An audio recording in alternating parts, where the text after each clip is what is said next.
the Esmeralda, which is coming in tomorrow, was used as a torture center and a place of detention after the coup which deposed the government of Salvador Allende in 1973 in Chile. He was detained at his house.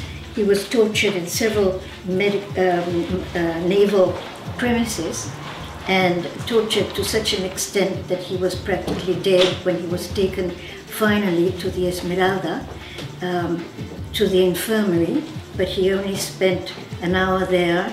He died on board the ship, and he was taken to a naval hospital, the naval hospital in Valparaiso. And from there, nothing else is known, nothing has been told to us about what happened to the body. We opposed to the ship because for 38 years no one in any successive Chilean government or judicial system has held the Chilean Navy responsible for thousands of crimes against humanity that were perpetrated upon victims, their own people, on the Esmeralda and 2 other ships, and many other locations. Part of a much larger movie. There are 4 groups involved here. There's Amnesty International, QP Local 50, the Central American Support Committee, and the Victoria Coalition for the Survivors of Torture. As well as, you have mentioned that we also have the support of the Victoria City Council, MPs Denise Savoy and Elizabeth May, and MLAs Carol James and Rob Fleming.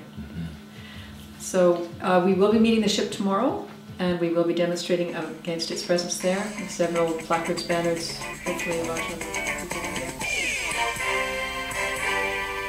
They call her the White Lady, a magnificent tall ship used as a training vessel by the Chilean Navy.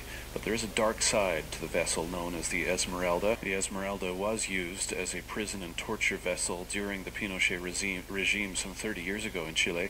A local group called No Torture Ship BC is calling attention to the issue. To tell us more, we've reached one of its members, Carlos Flores. Carlos, good morning to you.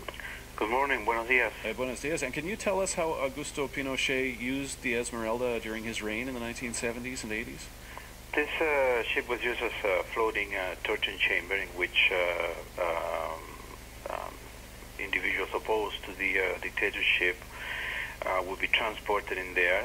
Usually were beat up somewhere else. The War Academy, the Navy War Academy would be one place, or some of the police headquarters in the area.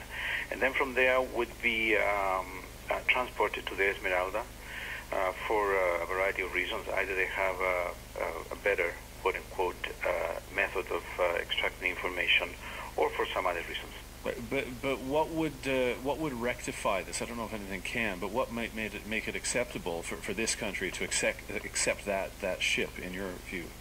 Well, the same thing that the families and the victims have been proposing or asking for years. It is, first of all, for the Navy, the Chilean Navy, to stop the cowardly behavior and accept what they did on the ship and what they did to the people, accept responsibility, take ownership, stop obstructing the investigation, stop denying what they did. Do you think that we have made a difference by being here? Do you think it's important that many of us inform the Canadian public what's going on with them? Yes, I do, because a lot of people would not have known what happened after the coup, and they wouldn't have known that people were tortured and murdered. And some people say, why can't you forget about it? Why can't they forget about Nazi Germany? Why can't they forget about all the war dead? We don't forget.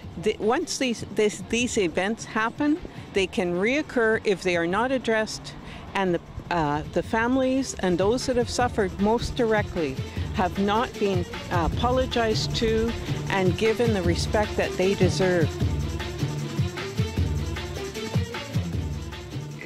If this ship were to come to Victoria, and the Navy officials and the people commanding that ship would say, look, yes, we admit this is what was done in the ship, we ask for forgiveness, that would be a tremendous and courageous act, which of course we don't expect from the Chilean Navy. You are drawing attention to this. Some Chilean expats are coming to Victoria in response to this. I know you brought the issue up with Victoria City Council last night. What sort of a response did you get to your presentation there? We get a very favorable response, as expected, from our elected officials. This is a fundamental issue of human rights. I wouldn't expect nothing else. They issue a statement of principle divided in three parts. Number one, that they reaffirm the commitment of Council to the principle of human rights and extend the sympathies to the victims of the dictatorship of General Pinochet, and finally urges the provincial and federal authorities to reconsider the entry of the vessel Esmeralda to Victoria Harbor.